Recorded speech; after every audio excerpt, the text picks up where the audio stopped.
இன்றே டவுன்லோட் செய்து உங்கள் ஃபேவரட் ஷோக்களை என்ஜாய் பண்ணுங்க. நீ இந்த டிசைன் பிடிச்சிருக்கான்னு மட்டும் பார்த்து சொல்லு. இத பார் இது எவ்வளவு கிராண்டா இருக்குன்னு. உனக்கு கண்டிப்பா பிடிக்கும். பாட்டி, அதான் நீங்களும் நந்தினியும் பார்த்துட்டு இருக்கீங்கல்ல, நீங்க செலக்ட் பண்ணா கரெக்டா தான் இருக்கும் பாட்டி. நீ இப்போ ரிலாக்ஸா வீட்டில் மற்ற வேலையெல்லாம் பாரு. நான் பாரதியை கூட்டிட்டு எல்லா மீட்டிங்கும் முடிச்சுட்டு வந்துடுறேன். வந்து உனக்கு எல்லாத்தையுமே அப்டேட் பண்றேன். ஓகே மித்ரா, உனக்கு என்னதான் ஆச்சு? ஏமா ஒரு மாதிரியா இருக்க? கல்யாண பொண்ணா கலகலன்னு இருக்காம என்னது எப்ப பார்த்தாலும் எதையோ யோசனை பண்ணிக்கிட்டே இருக்க? இந்தா பாரு, நீயே செலக்ட் பண்ணு பாரு.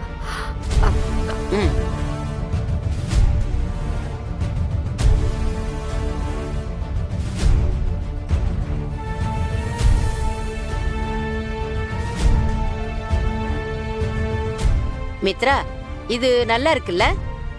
உனக்கு பிடிச்சிருக்கா? பிடிச்சிருக்கு பாட்டி.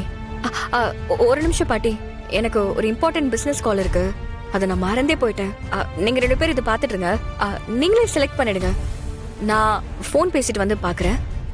என்னமோ போ மித்ரா, உன்னை பார்த்தா கல்யாண பொண்ணு மாதிரியே இல்ல. சரி சரி, ஆபீஸ் வேலைன்னு சொல்ற, போய் என்னன்னு பேசிட்டு வா போ. சரிங்க பாட்டி, நான் பேசிட்டு வந்துடுறேன்.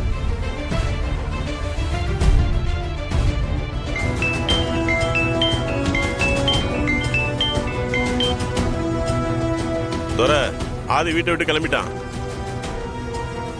ஆதியோட கார் பின்னாடி தான் இப்ப நாங்க ஃபாலோ பண்ணி போய்கிட்டு இருக்கோம். அப்படி போடு.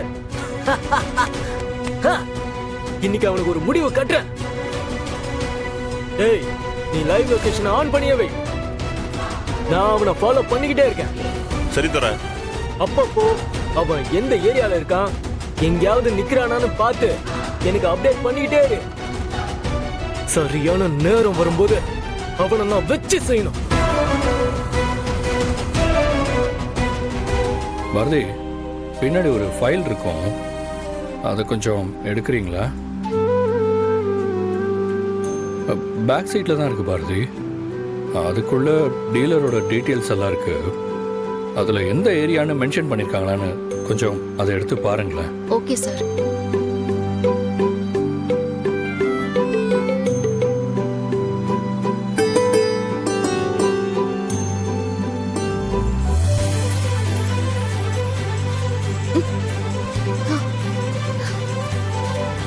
என்ன சார், ஃபைலுக்குள்ள பூவெல்லாம் இருக்கு? ஆமா, இதெல்லாம் எப்படி அதுக்குள்ள வந்துச்சுன்னு தெரியலையே. நான் டீலரோட டீட்டெயில்ஸ் தான் வச்சிருந்தேன். எனக்கு தெரிஞ்சு இது மித்ராவோட வேலையா தான் இருக்கும். எனக்கு சர்ப்ரைஸ் பண்றதுக்கு தான் இப்படி எல்லாம் பண்ணிருப்பா. பாரதி, உள்ள வேற என்ன இருக்குன்னு பாருங்க. ஏதோ லெட்டர் இருக்கிற மாதிரி இருக்கு சார். லெட்டரா? கரெக்ட். அப்போ கண்டிப்பா அது மித்ராவோட வேலை தான்.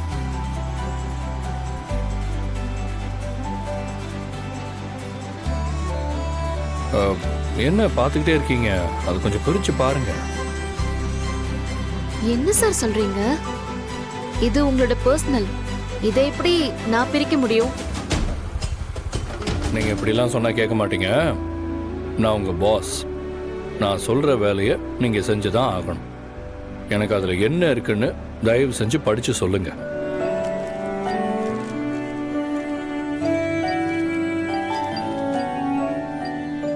எனக்கு கடவுள் நம்பிக்கை இல்ல. வாழ்க்கையில நடக்கிற மிராக்கிள்ஸ் மேலயும் எனக்கு சுத்தமா எந்த அபிப்பிராயமும் கிடையாது. ஆனா அதெல்லாம் உங்களை பாக்குற வரைக்கும் தான். மனுஷங்களோட உதடு பொய் சொன்னாலும் மனசு உண்மைதான் சொல்லும். என் மனசு சொல்ற உண்மை என்னன்னா, எது எப்படி இருந்தாலும், காலம் நமக்கு எதிராக என்ன விளையாட்டு விளையாடி இருந்தாலும், நம்ம 2 பேருக்குமான உறவு நிரந்தரமானது, ரொம்ப பரிசுத்தமானதுன்னு நான் நம்புறேன். என் காதல் தான் என் வாழ்க்கையோட நம்பிக்கை. அது என்னைக்கும் நம்ம 2 பேரையும் சேர்த்து வச்சுக்கிட்டு தான் இருக்கோம். இங்க யார் நினைச்சாலும் யாரும் யாரையும் விட்டு விலகவும் முடியாது, பிரிஞ்சு போகவும் முடியாது. இப்படிக்கு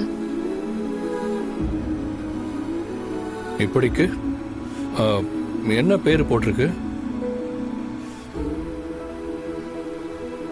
யார் பேரும் மென்ஷன் பண்ணல சார். அப்போ அது கண்டிப்பாக மித்ராவோட வேலை தான். மித்ரா ஏதோ உள்ள வேக வேகமாக எழுதிக்கிட்டு இருந்தா, நான் வரும்போது அதை மறைச்சா.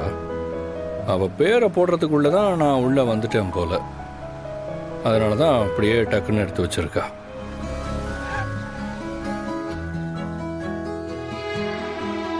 சார், ஏதோ மீட்டிங் போகணும்னு சொன்னீங்க. ஆனா நம்ம வந்திருக்கிற இடம் வீடு மாதிரி இருக்கு. இங்க எதுக்கு சார் வந்திருக்கோம்? இங்கே ஒரு முக்கியமான ஆளை பார்க்கணும். அவரை பார்த்துட்டு அப்புறமா நம்ம போகலாம். இறங்குங்க.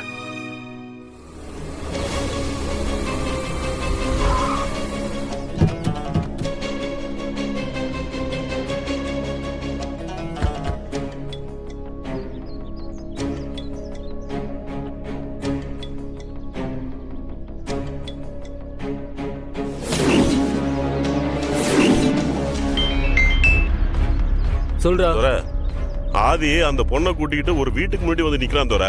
நீங்க அங்கேயே அவனை வாட்ச் பண்ணிட்டே இருங்க. நான் இப்பவே உங்க லைவ் லொகேஷன் பார்த்து அங்க வந்துடுறேன். ஆ.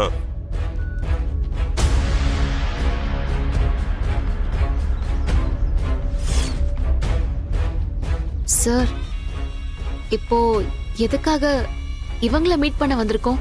எனக்கு ஒரு முக்கியமான விஷயம் டாக்டர் கிட்ட தெரிஞ்சுக்கணும். ஓ, நீங்கள் இங்கேயே வெயிட் பண்ணுங்க, நான் போயிட்டு வந்துடுறேன்.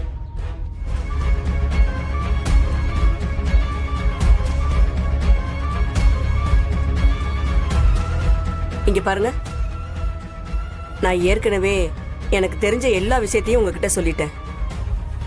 எனக்கு இப்போ வேற ஒரு விஷயம் தெரிஞ்சாகணும். இந்த டாக்டர் தான் ஆதிக்கு பழைய விஷயம் எதையும் ஞாபகப்படுத்த முயற்சி பண்ணா அவரோட உயிருக்கே ஆபத்தாகும்னு சொன்னாங்க. அதனால தான் நான் உங்களை தேடி வந்திருக்கேன்.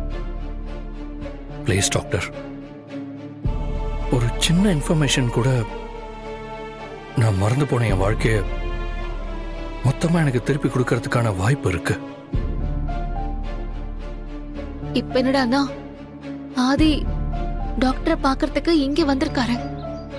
இந்த விஷயம் எப்படி நடந்துச்சு? ஆதி எதுக்காக இவங்கள பார்க்கறதுக்காக என்னையும் கூட்டிட்டு வந்திருக்காரு? அதை மாத்துறதுக்கான வாய்ப்பும் இருக்கு. ப்ளீஸ் டாக்டர், நல்ல யோசனை பண்ணி பாருங்க. இதனால உங்களுக்கு எந்த பிரச்சனையும் வரப்போறது இல்லை.